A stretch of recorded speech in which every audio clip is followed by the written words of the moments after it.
जरा एक लम्हे के लिए आप सोचें कि आप एक ऐसी जगह पर हो जहां चारों तरफ समंदर है।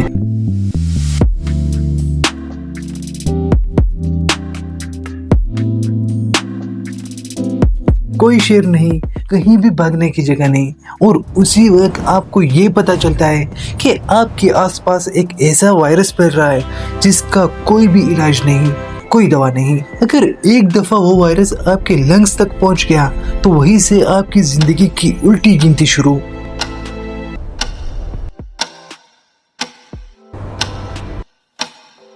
अप्रैल 2026, एक जहाज और उसमें सवार कुछ लोगों की कहानी।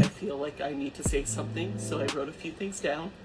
I am currently on board the MV Hondius, and what's happening right now is very real for all of us here. We're not just a story. जो एक खूबसूरत सफर पर निकले थे, जिन्हें जरा भी अंदाजा नहीं था कि उनके दरमियान एक खामोश कातिल मौजूद है। 1 अप्रैल 2026, एक जहाज अर्जेंटीना के पोर्ट यूएशिया से रवाना होता है।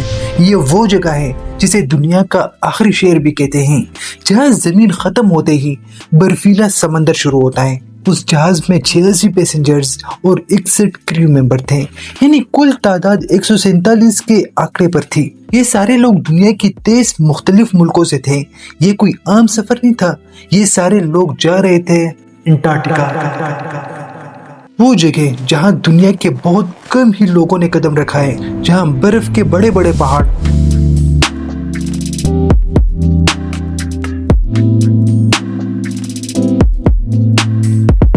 समंदर का खूबसूरत नजारा,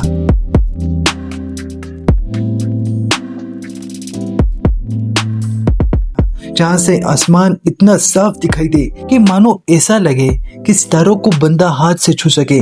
सब खुश थे, सब एक्साइटेड थे, सबका ख्वाब सच होने जा रहा था। मगर इस जहाज में एक ऐसा भी शख्स था जिसका ये सफर ख्वाब नहीं बल्कि आखिरी सफर था। उस वजह से सफर शुरू हुआ, जहाज आगे बढ़ता रहा, अंटार्कटिका की बर्फ देखी गई, तस्वीरें खींची गई, और वो वायरस अब तक खामोश था।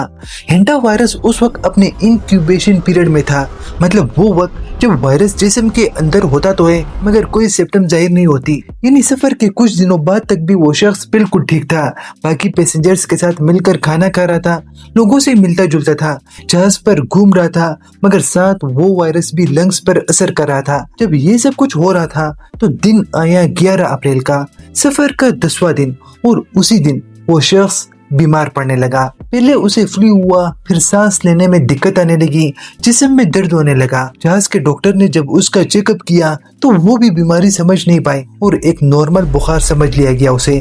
अगले चंद घंटों में हालत बिगड़ती गई, लंग्स जवाब देने लगे, और उसी दिन उसी जहाज पर खुले समंदर में वो शख्स मर गया। उस शख्स के मरने के बाद भी किसी को नहीं मालूम था उस हेंटा वायरस के बारे में, और न ही किसी ने टेस्ट कराया था उस शख्स का, क्योंकि सबको अभी भी यही लग रहा था कि ये एक नेचुरली डेथ है।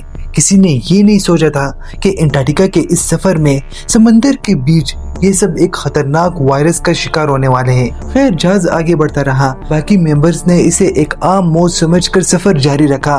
मगर कहानी यही खत्म नहीं होती, बल्कि असली कहानी की शुरुआत ही यही से होती है।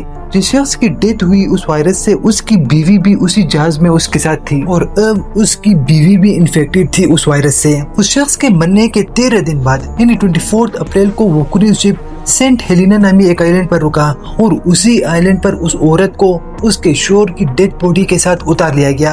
हर गुजरते घंटे के साथ उस औरत की कंडीशन खराब होती गई। उसे फौरी तौर पर साउथ अफ्रीका जाने वाली फ्लाइट पर बिठाया गया, मगर फ्लाइट में भी उस औरत की हालत खराब होती गई। 25 अप्रैल रात के 11 बजे वो फ्लाइट उस आइलैंड से टेक ऑफ करता है, और अगले ही दिन यानी 26 अप्रैल सुबह के 5 बजे वो फ्लाइट लैंड करता है जनूबी अफ्रीका के शहर जोहान्सबर्ग में। मगर लैंडिंग के कुछ मिनट पहले ही वो औरत मर चुकी थी। इन दोनों की डेड बॉडीज जब साउथ अफ्रीका के बड़े हॉस्पिटल में ले जाई गई, और वहां पर जब लैब टेस्ट हुए तो उसका रिजल्ट ऐसा था जिसके बारे में किसी ने सोचा तक नहीं था। उस रिजल्ट में एंडिस हेंटा वायरस की कंफर्मेशन लिखी थी।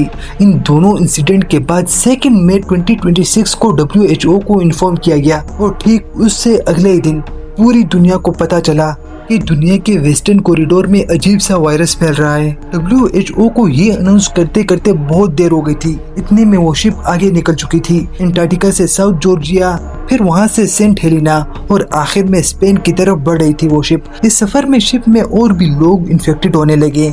आहिस्ता आहिस्ता सब की बारी आती गई। वही खामोश वायरस सब में फैलता गया।